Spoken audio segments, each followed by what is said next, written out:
Hi అండి, ఈరోజు వీడియోలో స్క్వేర్ నెక్కి పైపింగ్ ఎలా వేసుకోవాలో ఈజీగా చూపిస్తాను. వీడియోని స్కిప్ చేయకుండా లాస్ట్ వరకు చూడండి. ఫినిషింగ్ అనేది సూపర్గా వచ్చేలాగా ఎలాగ స్టిచ్ చేయాలో ఈరోజు వీడియోలో అయితే చూపిస్తాను. వీడియోని స్కిప్ చేయకుండా లాస్ట్ వరకు చూడండి. ఇది వచ్చేసి మనకి ఫ్రంట్ పార్ట్ అండి. ఇది కూడా స్క్వేర్ నెక్కే.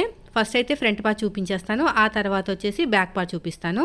అయితే క్రాస్కున్న క్లాత్ని తీసుకోవాలండి. క్రాస్కున్న క్లాత్ని తీసుకుని మనకి వన్ సైడ్ ఫోల్డింగ్ చేసిన స్టిచ్ వేసుకోవాలి. ఇక్కడ కార్నర్కి వచ్చేసరికి సూదిని కిందకి దింపి పాదానికి పైకి ఎత్తాలండి. ఇక్కడ చూపిస్తాను చూడండి. ఇక్కడ సూదిని కిందకి దింపి పాదానికి పైకి లేపి మన క్లాత్ని మన వైపుకి ఇలాగా తిప్పుకుని స్టిచ్ వేయాలన్నమాట. అప్పుడు మీకు కార్నర్ దగ్గర ఎక్కడ కూడా ముడతలు రాకుండా నీట్గా వస్తుంది. ఒక చిన్న టక్ అయితే పెట్టుకోవాలండి, ఖచ్చితంగా టక్ పెట్టుకోవాలి, లేకపోతే తిరగదు.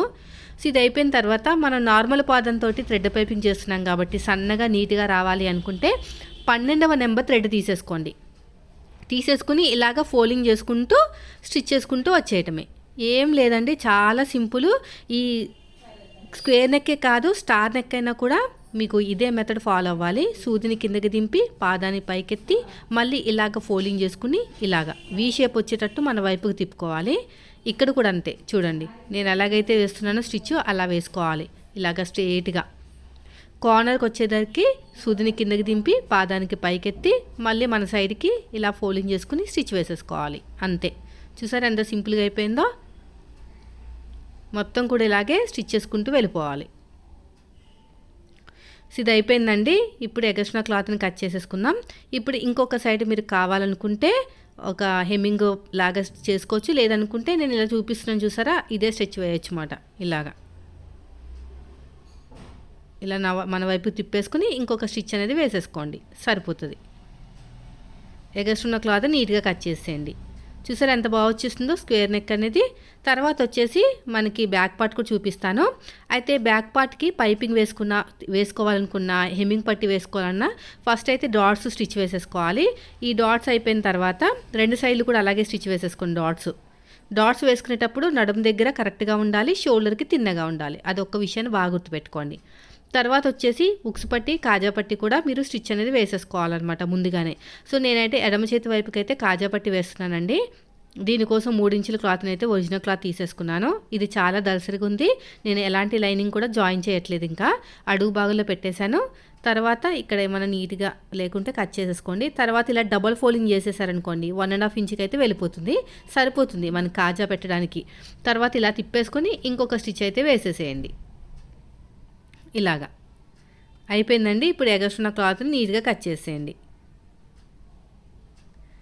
సో రెండో సైడు మనకి హుక్స్ పట్టి కావాలి కదా, దీనికోసం లైనింగ్ క్లాత్ని తీసుకోవాలి. మళ్ళీ మీరు ఒరిజినల్ క్లాత్ని తీసుకోకూడదు, లైనింగ్ క్లాత్ని 1.5 ఇంచుతో తీసుకోవాలి.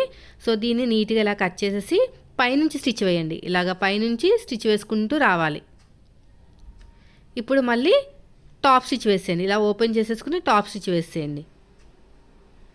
తర్వాత మొత్తం కూడా నీట్గా ఇలా క్లోజ్ చేసుకోవాలి. ఇలా మొత్తం కూడా నీట్గా ఇలా క్లోజ్ చేసేసుకోవాలి. క్లోజ్ చేసుకున్న తర్వాత ఇక్కడ ఎక్స్ట్రా క్లాత్ని కట్ చేసేసి ఇప్పుడు మీరు పైపింగ్ వేసుకుంటానికి రెడీ అవ్వాలన్నమాట. ఇవన్నీ రెడీ చేసిన తర్వాతే మీరు పైపింగ్ వేసుకుంటానికి రెడీ చేసుకోవాలి.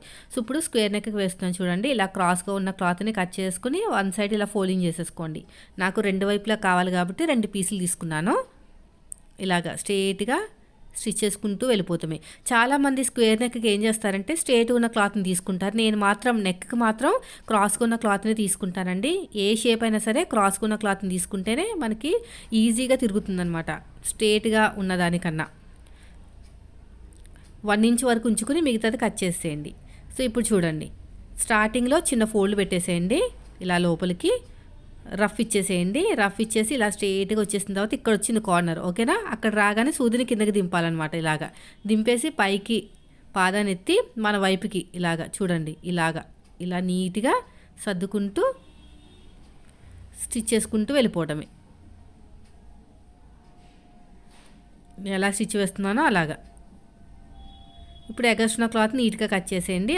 అక్కడ చిన్న టక్ ఇవ్వండి, ఓకేనా. చిన్న కాట్ లాంటిది ఇస్తే ఇప్పుడు 12వ నెంబర్ థ్రెడ్ తీసేసుకుని ఇది ఇలా పెట్టేసుకుని చూడండి, ఇలా పెట్టేసుకుని ఇలా ఫోల్డింగ్ చేసేసేయండి. ఇలాగా చూసారు ఎంత బాగా వచ్చేసిందో. ఫోల్డింగ్ చేసుకుని స్టిచ్ చేసుకుంటూ వెళ్ళిపోవటమే, అంతే. ఈ కార్నర్కి వచ్చేసరికి సూదిని కిందకి దింపండి, ఓకేనా. మళ్ళీ సూదిని అనేది కిందకి దింపాలన్నమాట. ఇక్కడెక్కడ కుచ్చు రాకుండా చూడండి, ఫినిషింగ్ నీట్గా వస్తుంది. సూదిని కిందకి దింపి పాదానికి పైకెత్తి మన వైపుకి వీ షేప్ వచ్చేటట్టు చూసుకోవాలి. ఇలాగ వీ షేపు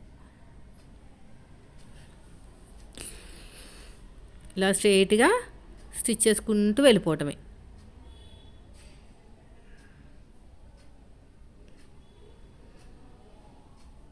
ఇలా స్ట్రైట్గా తర్వాత ఎగస్ట్రా ఉన్న క్లాత్ని కూడా నీట్గా కట్ చేసేసుకొని ఉంటే ఏమైనా క్లాత్ ఇప్పుడు చూసారు ఎంత బాగా వచ్చేసిందో. రెండో సైడ్ కావాలంటే స్టిచ్ వేసుకోవచ్చు, లేదంటే హేమింగ్ చేసుకోవచ్చు. Thank you for watching.